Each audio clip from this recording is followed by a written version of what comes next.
You can go to audible.com/WheezyWaiter or text WheezyWaiter to 500-500 and you'll get a free audiobook and more. I just finished a great one that I'm going to recommend for you later. Ooh, what is it? Ooh, mystery. The trick to being successful on YouTube is to promise something in the title and then wait till the end of the video to deliver to bump up that watch time. That is why I'm not going to tell you the 3 practical things I did to achieve my dreams, which are 1, I learned stuff, 2, saved money, 3, did the job before I got it, a lot. You're just going to have to wait. Like, subscribe, comment, support my Patreon. I'm clever. At least my mom thinks so. Right, Mom? Yeah.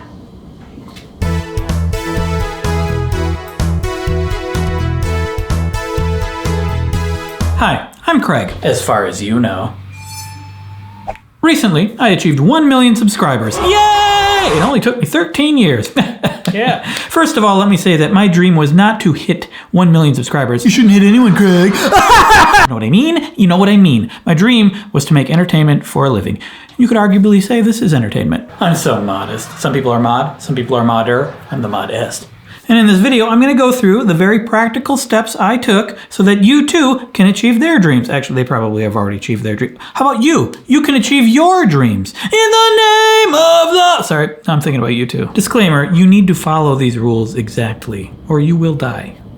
And that's right, if you follow them, you won't die, ever. Ever. Of course not. Everyone's different. Everyone starts from a different place. Everyone has different dreams. Unless, of course, you also dreamed last night that you were in a desert covered in toothpaste in a car race against my high school guidance counselor? If that's true, that probably means we're psychically linked and we need to meet up for an apocalyptic adventure. We'll talk later. But otherwise, yes, we're all different. Hopefully you can just take what I did and use it in your own way, in some way that helps. Or you can just point at me and be like, hey, look at this idiot trying to tell me to do all these idiot things that he did. What an idiot. I don't have time for idiots. I'm gonna go read The Idiot. And that's fun. Anyway, the list. The first thing I did to achieve my dreams. 1, I learned stuff. Why does it feel like I said this before? Speaking of idiots, here's a quick tip. If you want to do a thing you haven't done before, assume you're an idiot. You're a stupid idiot. Maybe you're inspired because you see other people doing things and you're like, I could video way better than this asshole. Or, hey, Bobby Flay, you call that a fettuccine with porcini, mushrooms, garlic, and parmigiano? More like fettuccine with porcini, mushrooms, garlic, and parmigiano. Hell no! Point is, I can cook better than you. My point. And that may all be true. You may be a gifted prodigy, but more than likely, you suck. You have no experience. You've never done it before. You need to find a way to learn everything you can about the thing you want to do. And you need to learn other stuff that might seem irrelevant. Like you got to know how to poop and pee, number 1. That's like number 1 and number 2 as an example of base knowledge you need. And there's lots of ways to learn. You can simply learn by doing, but that shouldn't be the only thing you do, but do it. Wow, another poop joke. Now, when I started, I didn't know I wanted to do YouTube. If I did, I would be psychic. Or maybe I don't want you to know that I knew because then you would know that I'm... Point is, YouTube didn't exist. I just knew that I wanted to make entertainment for a living. And when I was a kid, I messed around with my parents' camera a lot because it was fun. In doing that, I happened to learn things. So in some ways, this career was just dumb luck for me. I happened to enjoy the thing, so that motivated me to do it a lot. But it wasn't the only learning I did, and probably not the most important learning I did.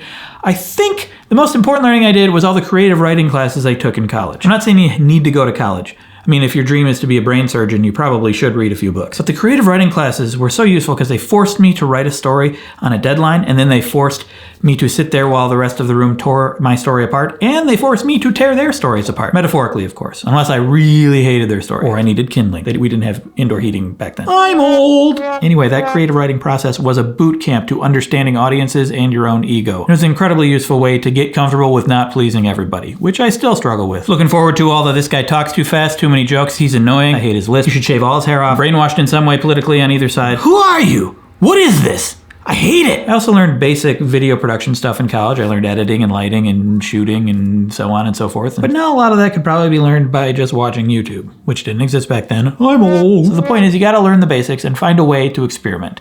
If you're an aspiring brain surgeon, again, you do not operate on your friends' heads unless there's consent and it's legal, which I don't think it is anywhere. Is it?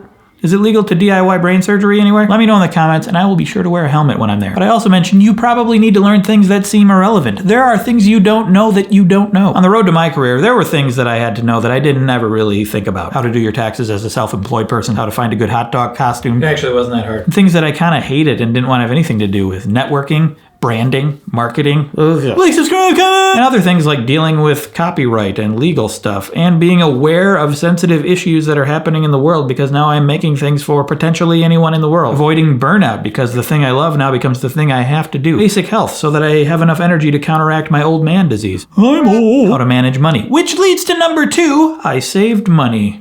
Grand reveal, the first time you heard that. In my roaring 20s, as I like to call them, because I watched The Lion King a lot at that time, I spent a lot of time with my band pursuing the whole music thing.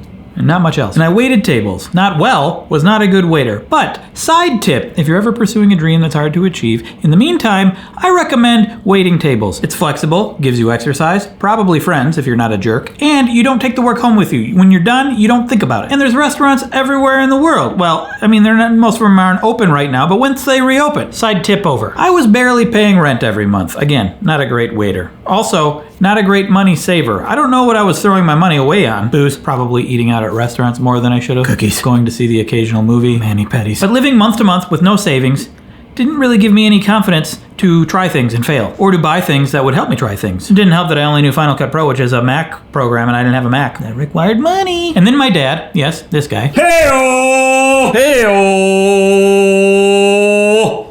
Introduced me to the $20 rule. He didn't call it that, but if you put the at the beginning and rule at the end of something, it makes it sound better. I call it the rule. Anyway, he simply said, after I get paid, put $20 away.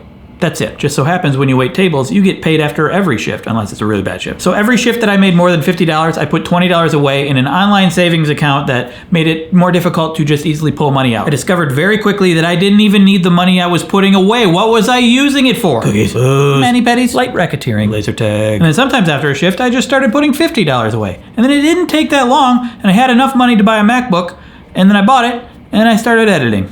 Well, shooting video and then editing. You can just edit if there's no video. But if you could, you would be God.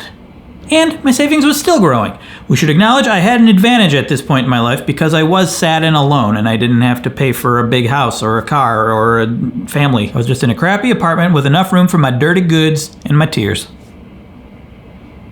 Thank goodness. Point is, everyone's situation is different, and I can't just wave a magic wand and just say, save money, dingus. All your problems will be solved. I can just tell you what I tried.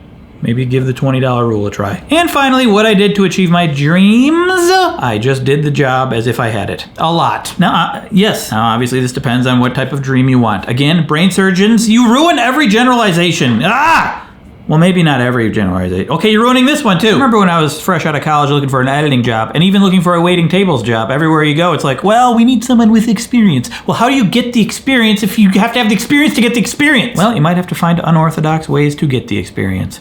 Also known as lying on a resume. No, I remember initially getting frustrated not being able to find some sort of video editing job because I had 6 skills, bro, but no, like, professional experience. I just kind of gave up for years. But then it hit me. I was like, well, if I want to be someone who makes entertainment for a living, not porn, maybe I should just make entertainment, not porn. I just started putting videos up.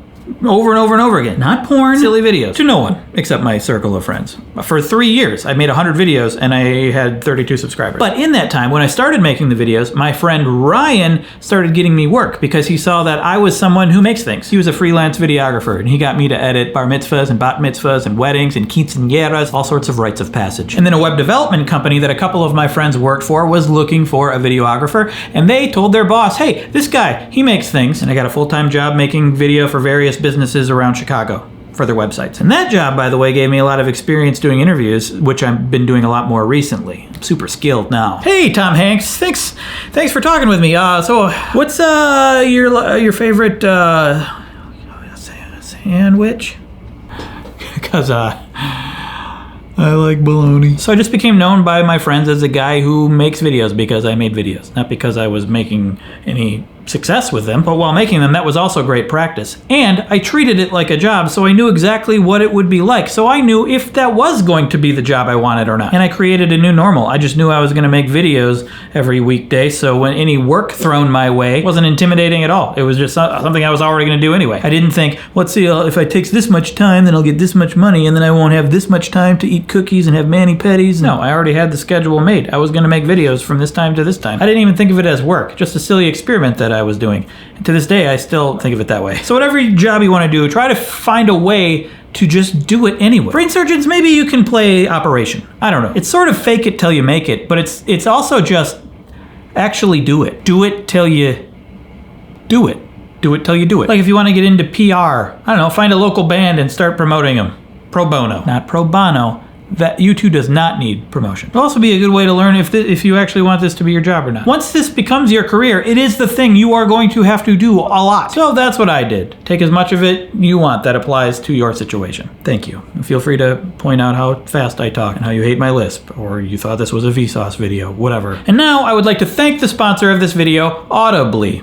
Thank you, Audible. Did you hear that? If you sign up by following the link below, audible.com/WheezyWaiter, or text to the number 500-500 the word WheezyWaiter. Oh my God, that is the name of my YouTube channel. What a wild coincidence. What's that? Oh no, it is a wild coincidence. Okay, if you follow that link, you get 30-day free trial, 1 audiobook, straight up, unlimited Audible original monthly downloads for free. Audible has these monthly original stories, and with a membership, you get them free. It's free. And again, 1 free audiobook from their unmatched selection. Go ahead and try to match their selection. You can't. No one ever has. It's a free audiobook. Why wouldn't you do this? I like to listen to audiobooks while I'm going for runs, mowing the lawn, laying in bed awake, trying to tune out the bad thoughts. It's fantastic. I just recently listened to what has become one of my favorite sci-fi books, The Three-Body Problem. It's some hard sci-fi, and it's some good sci-fi, and it's part of a trilogy. I haven't listened to the rest of the trilogy yet, but you bet your hindquarters I will. And you can too if you go to audible.com/WheezyWaiter or text WheezyWaiter to the number 500-500. That's such a coincidence. What? They keep trying to tell me something, but I'm pretty sure it's a coincidence. Oh, I know why I can't hear it, because I'm talking to a plant. Anyway, get yourself a free trial and an audiobook and unlimited downloads of Audible originals. And thank you. Thank you for watching. I hope this helped. Here's a playlist of other life advice things that I've done. YouTube thinks you'll like that video. I have a week daily vlog over on Patreon. I do a video every single weekday. Not like a non-strong day. It's in like the days of the week. You can subscribe. I already hit 1 million subscribers, so whatever. Who cares if you subscribe or not, right? I've already been immortalized. Is that what happens when you hit 1 million? I think so.